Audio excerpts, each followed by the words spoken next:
स्वागत है आप सबका आज के कार्यक्रम महाराज का मंत्र कार्यक्रम में। TV9 भारतवर्ष पर रोज की तरह आज फिर आपसे जुड़ने के लिए, आपसे मिलने के लिए दास अनिरुद्ध आया है। आज बात करेंगे भाई दूज की। वर्षों से प्राचीन परंपराएं हैं, पुराना लंबा टाइम बीत गया है भाई दूज मनाते मनाते। बहुत समय से हम भाई दूज के बारे में सुनते आ रहे हैं, भाई दूज का पावन पर्व मनाते आ रहे हैं। भाई दूज एक भाई अपने बहन के लिए, एक बहन अपने भाई के लिए समर्पित त्यौहार है ये भाई दूज। इस भाई दूज को यम द्वितीया भी कहते हैं। कहा जाता है कि एक बार माता यमुना जी अपने भाई से मिलने के लिए नरक गईं, क्योंकि यमराज नरक के राजा हैं। तो यमराज से मिलने के लिए यमुना जी गईं, तो वहाँ देखा कि बहुत चीख पुकार मची थी, लोग तड़प रहे थे, व्याकुल थे। तो यमुना जी ने कहा, भाई ये तुम लोगों को इतना क्यों सताते हो? ये देखो लोग चीख रहे हैं, चिल्ला रहे हैं, बड़ा परेशान हो रहे हैं। यमराज जी ने कहा, बहन मैं किसी को परेशान नहीं करता। ये जितने लोग आपको परेशान दिख रहे हैं, ये ऐसे गलत कर्म करते हैं कि उस गलत कर्म से इन्हें यहाँ नरक की यातनाएं भोगनी पड़ती हैं। तो यमुना जी ने कहा यमराज जी से, भैया क्या ऐसा कोई उपाय नहीं है जिससे ये यातनाओं से बच जाएं, इतना कष्ट उठाने से बच जाएं? ये नाना प्रकार के नरक हमें दिख रहे हैं, रौरव, महारौरव, अंध्र, तामिश्र, कुंभी, पाक, ये नाना प्रकार के नरक हैं।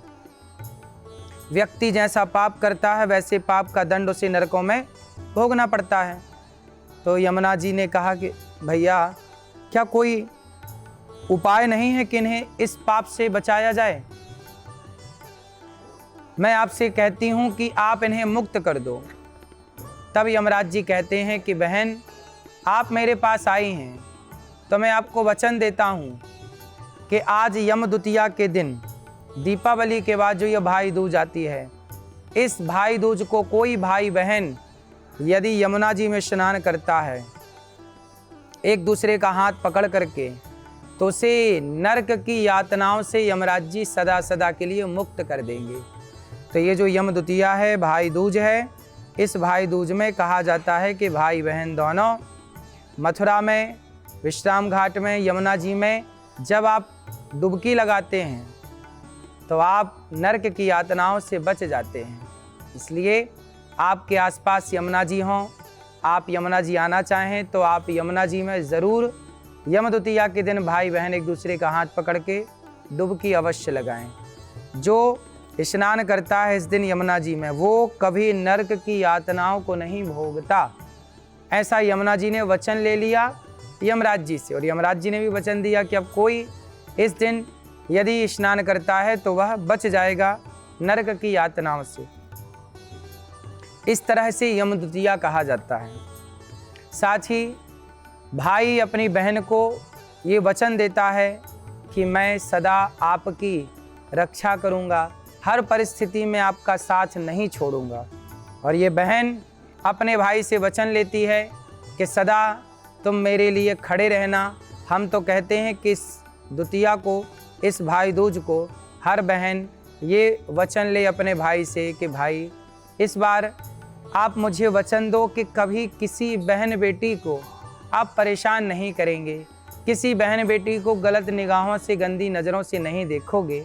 ऐसा वचन लेना चाहिए। जैसे हम तुम्हारी बहन हैं, ऐसे संसार की प्रत्येक लड़की आपकी बहन है, और सबको बहन के नज़रिए से देख करके आपको उसके साथ बहन का ही भाव रखना चाहिए, ताकि हर लड़की सुरक्षित हो, सुखी हो और वो आज़ादी से अपना जीवन जी सके। आज कुछ लोगों के भय से लड़कियां आज़ादी से जीवन नहीं जी पा रही हैं। उन्हें भय है कि कोई हमें तंग ना करे, परेशान ना करे, छेड़े ना। तो हर बहन को अपने भाई से ये वचन अवश्य लेना चाहिए। साथ ही आप इस त्यौहार को, भाई की कलाई में बहन एक धागा बांधती है, लाल कलर का या पीले कलर का ही रक्षा सूत्र होना चाहिए, ताकि बहन और भाई ये दोनों एक दूसरे की रक्षा सूत्र में बंधे रहें और प्रेम से एक दूसरे के जीवन भर काम आए। रिश्तों को कभी बिगाड़िए मत। जरा सी बात हो जाए तो तू मैं कह के उलझ मत जाइएगा। हर समय अपने रिश्तों में सजग रहिएगा। कई बार रिश्तों में झुकना पड़ता है, गलती ना होने पर भी, तो झुक कर के रिश्ते बचा सकते हैं तो बचाइएगा, क्योंकि रिश्ते आपके हैं, निभाना आपको है। राधे राधे। आज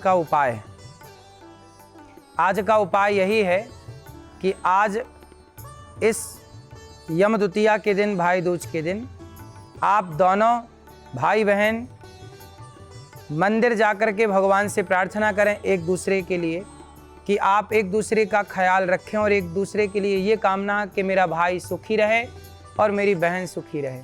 हम एक दूसरे के लिए मंगल कामना करें, ईश्वर से प्रार्थना करें कि हम दोनों सुखी और स्वस्थ रहें, कभी किसी तरह का कष्ट हम दोनों के जीवन में ना हो, ऐसी प्रार्थना कर सकते हैं।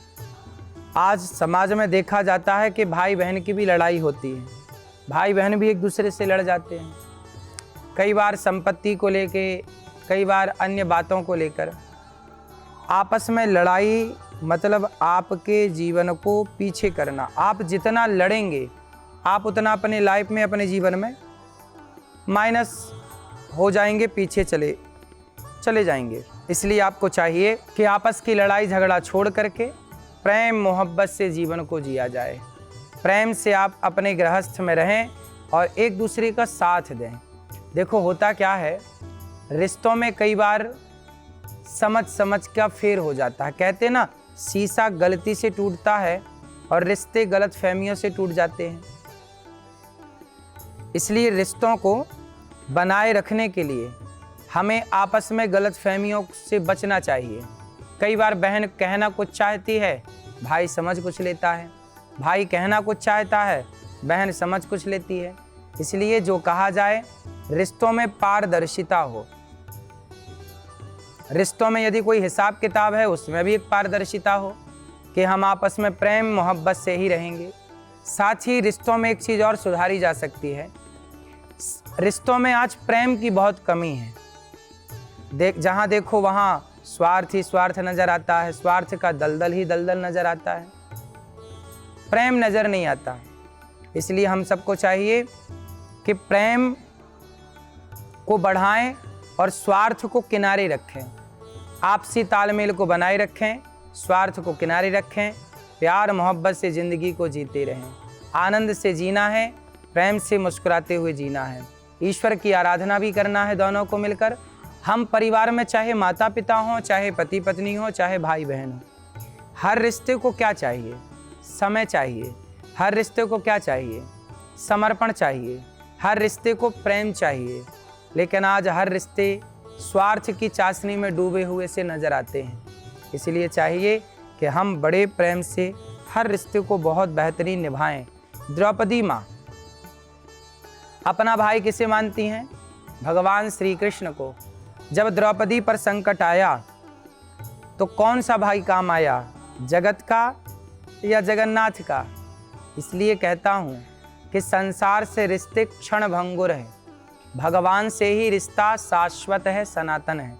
इसलिए हम संसार के लोगों को अपना भाई कहें, अपना पिता कहें, अपनी माँ कहें, पर भगवान को भी अपना कहें। त्वमेव माता च पिता त्वमेव, त्वमेव बंधुश्च सखा त्वमेव, त्वमेव विद्या द्रविणम त्वमेव, त्वमेव सर्वम मम देव देव। जब द्रौपदी की एक बार भगवान श्री कृष्ण की उंगली पर चोट लग गई तो माँ द्रौपदी ने अपने साड़ी का पल्लू फाड़ते हुए कन्हैया की उंगली में बांधते हुए कहा, कन्हैया तुम्हें कितना दर्द हो रहा होगा। कन्हैया बोले, बस मामूली सी चोट ही तो थी, आपको इतनी महंगी साड़ी फाड़ने की, रेशमी साड़ी फाड़ के यहाँ बांधने की क्या ज़रूरत थी? तब भगवान श्री कृष्ण से द्रौपदी माँ ने कहा कि हे कन्हैया, आपके लिए साड़ी क्या, ये शरीर को फाड़ना पड़े तो हम शरीर को फाड़ने को तैयार हैं। आपके जरा से रक्त के लिए, जरा से दर्द के लिए हम आत्म समर्पण करने को तैयार हैं। तब भगवान ने कहा कि बहन, तुमने जितने धागे मेरे कलाई में बांधे हैं, जितने धागे मेरे घाव में बांधे हैं, उतनी साड़ियाँ देकर एक एक धागे की कीमत वक्त आने पर चुकाऊंगा। जब द्रौपदी का वस्त्र हरण हुआ, दुशासन ने साड़ी खींची, उस समय संसार का कोई रिश्ता काम ना आया, तब द्रौपदी ने गोविंद को ही पुकारा, भगवान को ही पुकारा और द्रौपदी ने कहा, गोविंद सहारा तेरा है, गोपाल सहारा तेरा है। जब द्रौपदी ने भगवान को ही सब कुछ माना और ईश्वर को पुकारा, तब ना अर्जुन आए, ना भीम आए, ना नकुल आए, ना सहदेव आए। जब कोई आएगा ना तो भगवान ही आएंगे। तब द्रौपदी ने ईश्वर को पुकारा और भगवान साड़ी बन करके खींचता गया दुशासन, ढेर लग गई साड़ी का, थक गया 10,000 हाथी का बल रखने वाला दुशासन, थक गया, साड़ी खींचते खींचते उतारते उतारते पर साड़ी ना उतार पाया। दुशासन बोला कि साड़ी भी चिनारी है, किनारी भी साड़ी है, कि साड़ी ही किनारी है, किनारी ही की साड़ी है। तब द्रौपदी माँ ने कहा, ना साड़ी भी चिनारी है, ना नारी भी साड़ी है, ना साड़ी ही किनारी है, ना नारी ही की साड़ी है, ये तो वृंदावन बिहारी है। ये जो चीर बनकर खिंचा जा रहा है, खिंचा जा रहा है। जैसे द्रौपदी की लाज भगवान ने बचाई, ऐसे हम सब भी भगवान के आश्रित रहें, हमारी लाज भी भगवान ही बचाएंगे। एक सच्चा भाई कौन है? भगवान से अच्छा भाई कौन हो सकता है? द्रौपदी ने भगवान को भाई बनाया, आप भी भगवान से एक रिश्ता स्थापित कर लीजिए। इस भाई दूज को भगवान श्री कृष्ण को अपना भाई मान लीजिए, भगवान से एक संबंध जोड़ लीजिए। जैसे द्रौपदी ने एक संबंध जोड़ा तो देखिए काम वही संबंध आया। संसार के रिश्ते कितने भी हों, कितने अच्छे हों, पर भगवान से ही संबंध यदि है तो वही रिश्ता काम आता था, आएगा, आगे भी वही आएगा। द्रौपदी के लिए कृष्ण का रिश्ता ही काम आया। नरसिंह जी की बेटी नानी बाई का भात भरने का समय आया, तब कौन आया? विश्वास नानी और द्रौपदी का रंग लाया, बहना का भाई बन खुद सांवरा आया। द्रौपदी और नरसिंह जी की बेटी नानी बाई दोनों के भाई बनकर के एक का भात भरने आए, एक का चीर बढ़ाने आए। तो आप भी एक विश्वास रखिए तो सही, भगवान से जुड़िए तो सही, भगवान आपके लिए सब कुछ करने को तैयार हैं। तो भगवान से भी एक संबंध जोड़ के रखिए जैसे द्रौपदी ने जोड़ा। राधे राधे। आज का समाधान, बात करते हैं आज के समाधान की। देखिए समाधान यही है कि रिश्तों में एक तालमेल बना के चला जाए। यदि आपस में विवाद हो जाए तो एक दूसरे के प्रति प्रेम भाव रखकर, एक दूसरे की गलतियों को भूलकर, रिश्तों में एक मंत्र मैं आपको दूंगा, एक मंत्र याद कर लीजिए रिश्तों को बेहतर बनाने के लिए। इग्नोर, कोई भी बात जो अच्छी ना लगे उसे आप इग्नोर कर दीजिए। जब आप इग्नोर करना सीख जाएंगे तो निश्चित आपके रिश्ते बेहतर होंगे। हर उस बात को इग्नोर कीजिए जो आपको अच्छी नहीं लगती। कई बार लोग कहते हैं कि माँ बहुत बोलती है, इसी चक्कर में कुछ बेटे अपनी माँ को निकाल देते हैं। आज गौरी गोपाल आश्रम में 290 वृद्ध माताएं रहती हैं। उनके अपने बेटों ने, बहुओं ने, अपनों ने साथ छोड़ दिया। तब यह दास अनिरुद्ध उनका बेटा बनकर उनकी सेवा करता है। आपसे प्रार्थना करूंगा कि आप भी गौरी गोपाल आएँ और इन सेवाओं को अपनी आंखों से देखें और जुड़ें। भगवान की कृपा से यदि आपके अंदर इग्नोर करने की क्षमता आ गई, आपने इग्नोर करना सीख लिया, तो आप सबसे बेहतर हैं। जैसे माँ ने कुछ कहा, बेटा सुन लो, पिता ने कुछ कहा, बेटा सुन लो, कुछ उत्तर ना दो, रिस्पॉन्स ना दो। डांट रहे हैं ना, कोई मांग रहे हैं कुछ चीज़ तो आप ज़रूर दो, पर वो डांट रहे हैं, कुछ बात अच्छी नहीं लग रही है तो आप सुन के उसे जाने दो। उसी तरह भाई बहन का संबंध सदा बना रहे आपका, उसे बनाए रखिए, उसे निभाइए, क्योंकि रिश्ते एक दिन के लिए नहीं होते, सदा के लिए होते हैं। राधे राधे। जब आप अपने भाई की कलाई में रक्षा सूत्र बांधें, बंधन बांधें, तो भगवान का स्मरण करते हुए, भगवान श्री कृष्ण और द्रौपदी के पवित्र संबंध को याद करते हुए एक दूसरे का प्रेम से यह बंधन स्वीकार करें। और कलाई में जब रक्षा सूत्र बांधा जाए तो भाई के हाथ भाई की कलाई, भाई का हाथ खाली ना हो। कुछ ना कुछ अपनी बहन के लिए आप तोहफा ज़रूर लाएं, कुछ ना कुछ अपनी बहन को गिफ्ट ज़रूर दें, खाली हाथ ना हो। जब आपके हाथ में हाथ भरे होते हैं तो भगवान सदा उन हाथों को भरा रखते हैं। कहते हैं भगवान के पास, गुरु के पास, बच्चों के पास, रिश्तों में कभी जाओ तो खाली नहीं जाना चाहिए, कुछ ना कुछ लेकर जाना चाहिए। जब आप लेकर जाते हैं तो लेकर आते हैं, खाली जाते हैं तो खाली आते हैं। इसलिए कभी भगवान के द्वार पर खाली हाथ नहीं, कुछ ना कुछ भगवान के द्वार पर लेकर जाइए। गुरु के पास कभी खाली हाथ नहीं, क्योंकि खाली जाएंगे तो खाली आएंगे। कुछ लेकर जाइए जो आपकी श्रद्धा है। बच्चों के पास कभी खाली हाथ नहीं जाते, कुछ ना कुछ लेकर जाइए। आपकी बहन छोटी है या बड़ी है, खाली हाथ बहन के पास नहीं, कुछ लेकर जाइए। कुछ उसके लिए तोहफा ले जाइए, कुछ उसके लिए वस्त्र ले जाइए, मिठाई ले जाइए।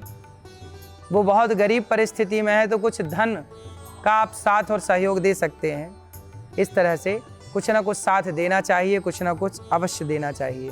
जब आप भर कर जाते हैं तो भर कर आते हैं।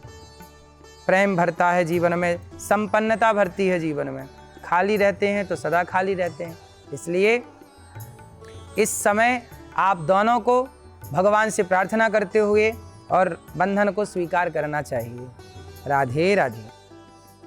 विदिशा से अनिरुद्ध सिंह का सवाल है कि मैं भक्ति नहीं करता, घर वाले ज़बरदस्ती दबाव डालते हैं भक्ति करो, मैं भक्ति करूँगा तो क्या ज़बरदस्ती की गई भक्ति का कोई फ़ायदा है? अनिरुद्ध जी देखिए, भाव कुभाव अनख आलसहूँ, नाम जपत मंगल दिसि दसहूँ। भगवान की भक्ति भाव से की जाए, कुभाव से की जाए, आलस्य भाव से की जाए।